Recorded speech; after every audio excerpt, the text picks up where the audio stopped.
Hello guys, welcome back to the new video session. दोस्तों, आज से हम आरबीआई ऑफिस अटेंडेंट एग्जाम 2021 के लिए टेस्ट सीरीज स्टार्ट कर रहे हैं। और आज की इस टेस्ट सीरीज में हम जनरल अवेयरनेस के मोस्ट इंपॉर्टेंट एमसीक्यूज कवर करने वाले हैं। दोस्तों, ये टेस्ट सीरीज हम आज से शुरू कर रहे हैं। अगर आप इसको जारी रखवाना चाहते हैं तो कमेंट करके अपना रिस्पॉन्स जरूर दें। आपका जो भी विचार हो, जो भी आपका आइडिया हो, आप जरूर कमेंट में लिखें। आप सपोर्ट करेंगे तो ये टेस्ट सीरीज एग्जाम तक में जारी रखूंगा और इसमें exam related most important MCQs लेकर आऊंगा। एक बात और, जिन लोगों ने हमारी ई बुक परचेज की है उन लोगों का तहे दिल से धन्यवाद, क्योंकि उन लोगों ने हमारे ऊपर बिलीव किया है, भरोसा किया है। और डेफिनेटली उस ई बुक से आपको एग्ज़ाम में बेनिफिट होगा। और जिन लोगों ने पेमेंट कर दिया है, जिनको अभी ई बुक रिसीव नहीं हुई है, उन लोगों को चिंता नहीं करना है, क्योंकि पेमेंट करने के 2-4 घंटे बाद आपको ईमेल रिसीव होता है। ईमेल में आपको डाउनलोड बटन मिलता है, साथ में आप वेबसाइट से भी डाउनलोड कर सकते हैं, क्योंकि पेमेंट करने के बाद में आपको ये ऑप्शन मिलता है। आपका जो पेमेंट होता है उसको वेरीफाई करता है वेबसाइट, और वेरीफाई करने के बाद में आपको डाउनलोड का ऑप्शन देता है। साथ में आपको ईमेल भी सेंड करता है, उसमें आपको फाइल डाउनलोड करने का ऑप्शन मिल जाता है।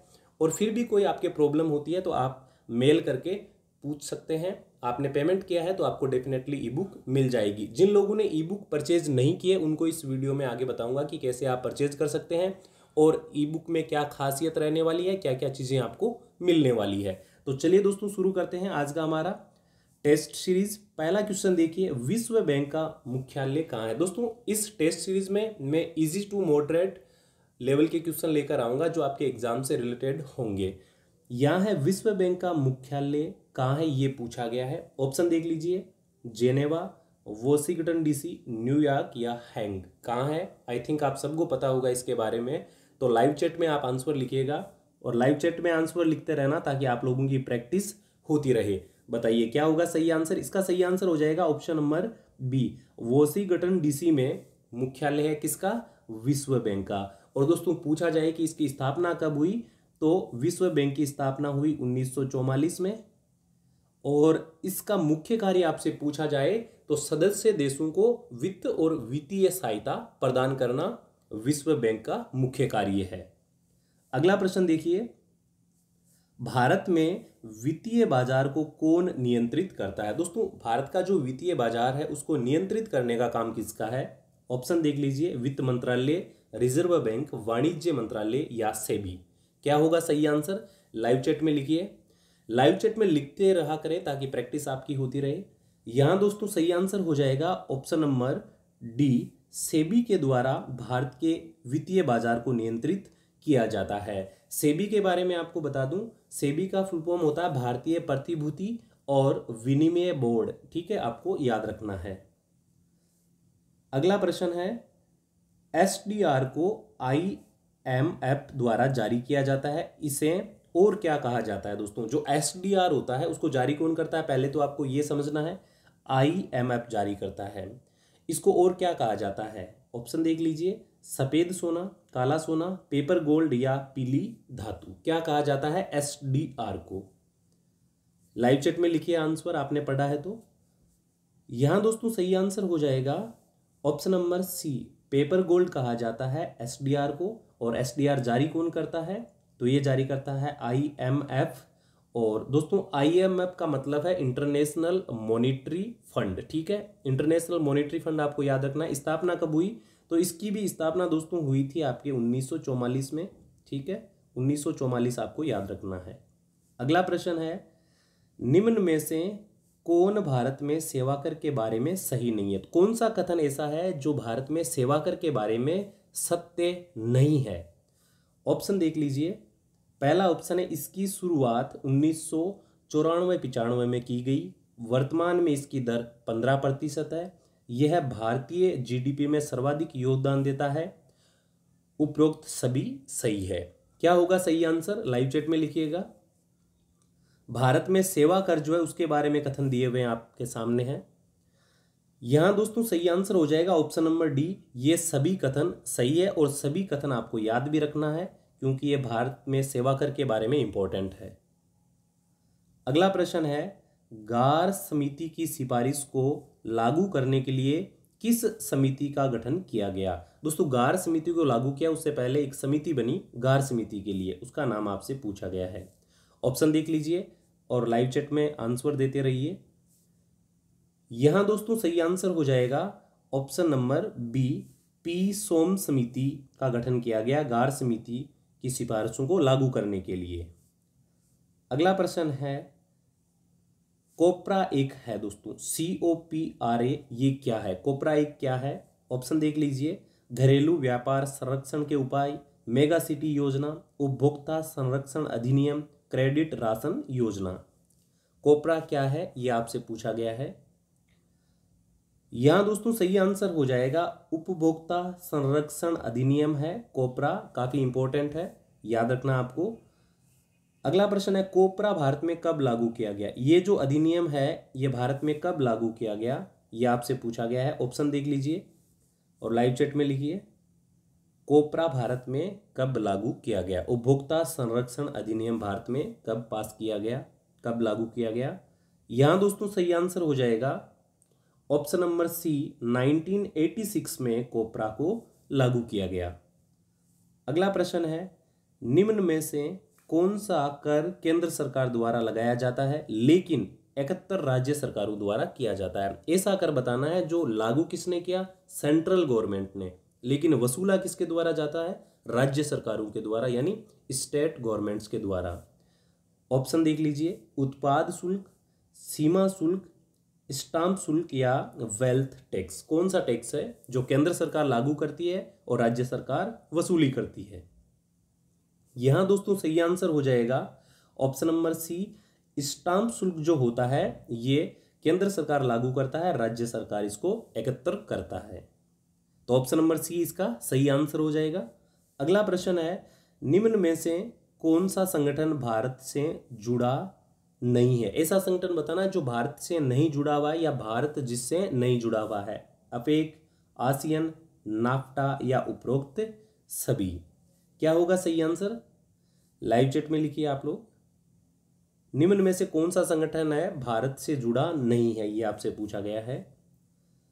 यहां दोस्तों सही आंसर हो जाएगा ऑप्शन नंबर डी, उपरोक्त सभी। अगला प्रश्न है, अवमूल्यन का मतलब क्या है? काफी इंपॉर्टेंट टर्म है ये, अवमूल्यन का मतलब क्या है? ऑप्शन देख लीजिए, घरेलू मुद्रा के मूल्य में वृद्धि, घरेलू मुद्रा के बाह्य मूल्य में कमी, घरेलू मुद्रा के बाह्य मूल्य में पहले वृद्धि उसके बाद कमी, या इनमें से कोई नहीं। अवमूल्यन का मतलब क्या है? काफी इंपॉर्टेंट है अवमूल्यन। यहां दोस्तों सही आंसर हो जाएगा ऑप्शन नंबर बी, घरेलू मुद्रा के बाह्य मूल्य में कमी। जब घरेलू मुद्रा का जो बाह्य मूल्य होता है विदेशों में, जब उसकी कमी होती है तो उसका मतलब है अवमूल्यन।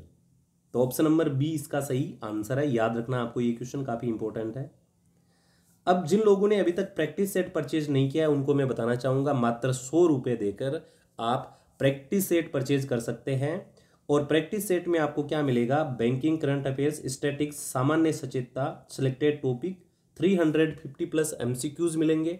साथ में दोस्तों फ्री क्या मिलेगा आपको? योजनाएं, पुरस्कार, बजट, बीमा, बैंकिंग उद्योग, ताज़ा आंकड़े, मुद्रा, RBI के बारे में, और जो भी इंपॉर्टेंट टॉपिक है एग्जाम से रिलेटेड उनके सिलेक्टेड क्वेश्चन आपको इस ई बुक में मिलने वाले हैं प्रैक्टिस सेट के साथ में। तो आप ये परचेज कर सकते हैं, इसका लिंक मैंने आपको डिस्क्रिप्शन बॉक्स में दिया है।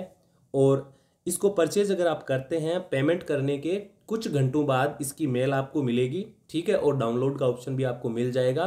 तो जो लोग खरीदना चाहते हैं तो आप पेमेंट करने के बाद में परेशान मत होना, आपको ये ई बुक मिल जाएगी। अगर नहीं मिलती है तो आप कमेंट कर सकते हैं, मेरी ईमेल आईडी के ऊपर आप मैसेज भी कर सकते हैं, आपको ऑप्शन मिल जाएगा। वैसे थोड़ा वेट करिएगा, आपको ईमेल से ये ई बुक डिलीवर कर दी जाएगी। तो जरूर परचेज कीजिए, आपको डेफिनेटली इससे फ़ायदा होने वाला है।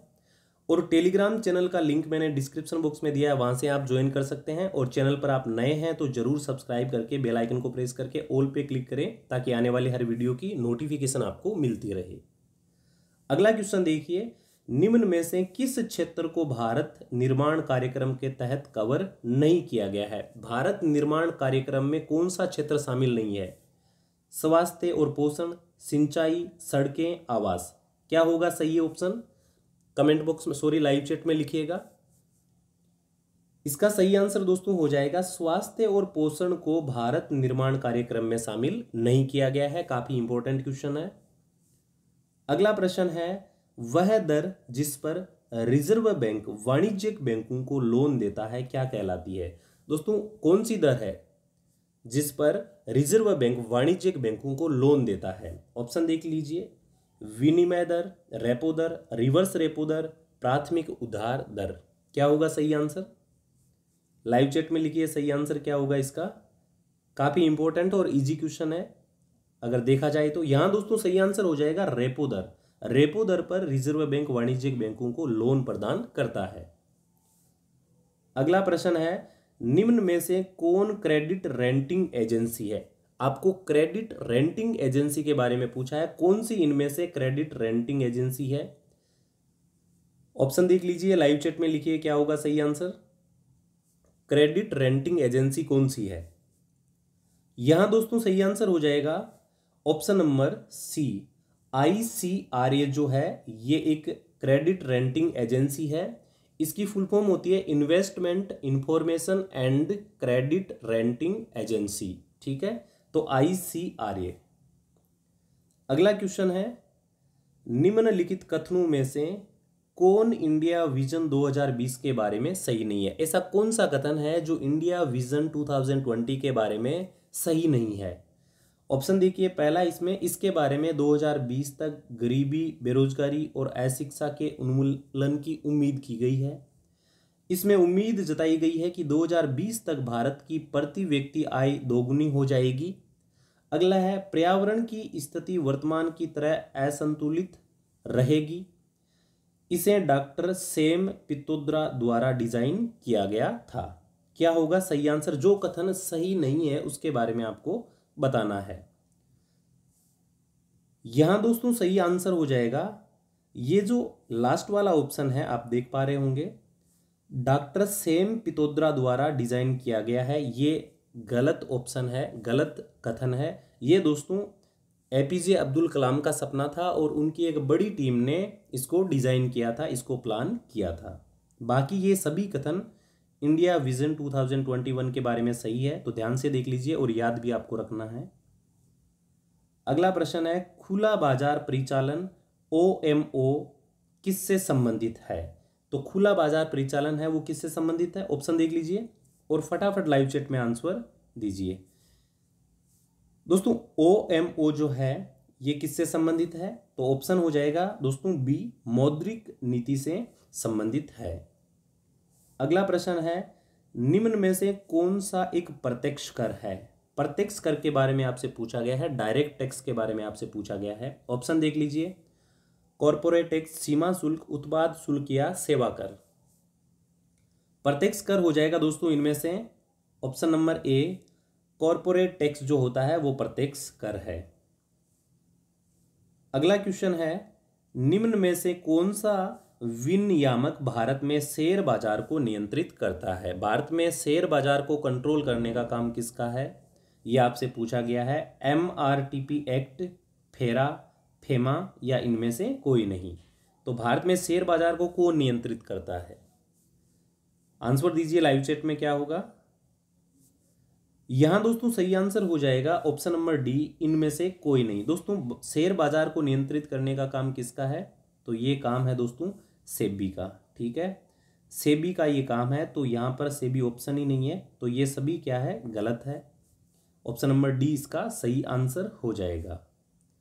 अगला प्रश्न है, राजीव गांधी ग्रामीण विद्युतीकरण योजना का नया नाम क्या है? दोस्तों इस योजना का नाम नया रख दिया गया है और नया नाम क्या है ये आपसे पूछा गया है, काफी इंपॉर्टेंट है। ऑप्शन देख लीजिए, वीर सावरकर ग्राम ज्योति योजना, दीनदयाल उपाध्याय ग्राम ज्योति योजना, ग्राम विद्युतीकरण प्रबंधन योजना, राजीव गांधी ग्रामीण LPG वितरक योजना। क्या होगा सही आंसर? यहां दोस्तों सही आंसर हो जाएगा ऑप्शन नंबर B, इस योजना का नाम दीनदयाल उपाध्याय ग्राम ज्योति योजना रख दिया गया है। और ये नाम कब रखा गया या इस योजना की शुरुआत कब की गई? तो 20 नवंबर आपको याद रखना है 2014 में। 20 नवंबर 2014 में इस योजना को शुरू किया गया या इस योजना का नाम बदलकर रखा गया। अगला प्रश्न है, भारतीय रिजर्व बैंक कब नगद आरक्षित अनुपात यानी CRR बढ़ाता है? CRR बढ़ाने का काम कब करता है RBI, ये आपसे पूछा गया है। ऑप्शन देखिए, जब भारतीय अर्थव्यवस्था में मुद्रास्फीति की दर उच्च होती है, जब भारतीय अर्थव्यवस्था में मुद्रास्फीति की दर निम्न होती है, जब भारतीय अर्थव्यवस्था माल और सेवाओं की मांग बहुत कम होती है, या इनमें से कोई नहीं। क्या होगा सही ऑप्शन? CRR कब बढ़ाया जाता है RBI के द्वारा, कौन सी कंडीशन में बढ़ाया जाता है? यहां दोस्तों सही आंसर हो जाएगा ऑप्शन नंबर ए, जब भारतीय अर्थव्यवस्था में मुद्रास्फीति की दर उच्च हो जाती है तो CRR को बढ़ा दिया जाता है। अगला प्रश्न है, निम्नलिखित में से किसने वित्त आयोग के अध्यक्ष का पद धारण नहीं किया है या कभी भी यह पद ग्रहण नहीं किया वित्त आयोग का? ऑप्शन देख लीजिए, प्रणब मुखर्जी, महावीर त्यागी, केसी पंत या C रंगराजन। वित्त आयोग के अध्यक्ष कौन नहीं बने इनमें से? यहां दोस्तों सही आंसर हो जाएगा option number A, Pranab Mukherjee है, इन्होंने कभी वित्त आयोग का अध्यक्ष का पद ग्रहण नहीं किया है। अगला प्रश्न है, निम्नलिखित में से कौन भारत के विदेशी मुद्रा भंडार का सबसे बड़ा योगदान देता है? कौन जो है, कौन सा ऑप्शन है जो भारत के विदेशी मुद्रा भंडार में सबसे अधिक योगदान देता है? ऑप्शन देख लीजिए, SDR, सोना, IMF के पास जमा धन या विदेशी मुद्रा परिसंपत्तियां। क्या होगा सही आंसर? लाइव चैट में लिखिए। यहां दोस्तों सही आंसर हो जाएगा ऑप्शन नंबर डी, विदेशी मुद्रा परिसंपत्तियां जो है इनका सबसे बड़ा विदेशी मुद्रा भंडार में योगदान है। इसके अंदर डॉलर, यूरो, ये सभी संपत्तियां शामिल होती है। अगला प्रश्न है, भारत सरकार द्वारा शुरू की गई ओपन स्काई नीति से संबंधित है। दोस्तों ओपन स्काई नीति जो है उससे संबंधित क्या है? ऑप्शन देखिए, निर्यात को अधिक सुविधाजनक बनाने के लिए वायु परिवहन क्षेत्र, सार्क देशों पाकिस्तान को छोड़कर को एयर शो के आयोजन के लिए अपने हवाई क्षेत्र का प्रयोग करने की अनुमति देना, आसियान देशों को आतंकवाद से निपटने के लिए भारतीय क्षेत्र का उपयोग करने की अनुमति देना, या डी इनमें से कोई नहीं। दोस्तों ओपन स्काई नीति के बारे में पूछा गया है। यहां दोस्तों सही आंसर हो जाएगा ऑप्शन नंबर ए, ये जो ओपन स्काई नीति है इसका मतलब है निर्यात को अधिक सुविधाजनक बनाने के लिए वायु परिवहन क्षेत्र से बढ़ावा देना है। तो ऑप्शन नंबर ए इसका सही आंसर हो जाएगा। अगला प्रश्न है, चौथी पंचवर्षीय योजना की अवधि क्या थी? चौथी पंचवर्षीय योजना की अवधि आपसे पूछी गई है। ऑप्शन देख लीजिए और लाइव चैट में लिखिए क्या होगा सही आंसर।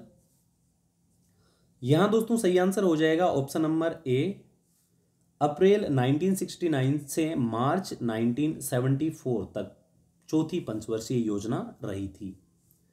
अगला प्रश्न है, निम्न में से कौन सा सुमेलित नहीं है? ऐसा कथन बताना है जो सुमेलित नहीं है। दोस्तों यहाँ संस्थाएं और सन दिया हुआ है स्थापना को लेकर। पहला है IRBD की स्थापना 1945 में हुई, IFC की स्थापना 1947 में हुई, IDA की स्थापना 1960 में हुई, MIGA की स्थापना 1988 में हुई। कौन सा सुमेलित नहीं है ये आपसे पूछा गया है, बताइए क्या होगा सही आंसर।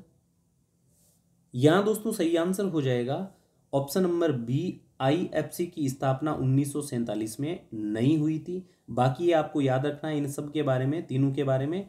दोस्तों IFC की बात करें तो IFC की स्थापना हुई थी 20 जुलाई 1956 को, ठीक है।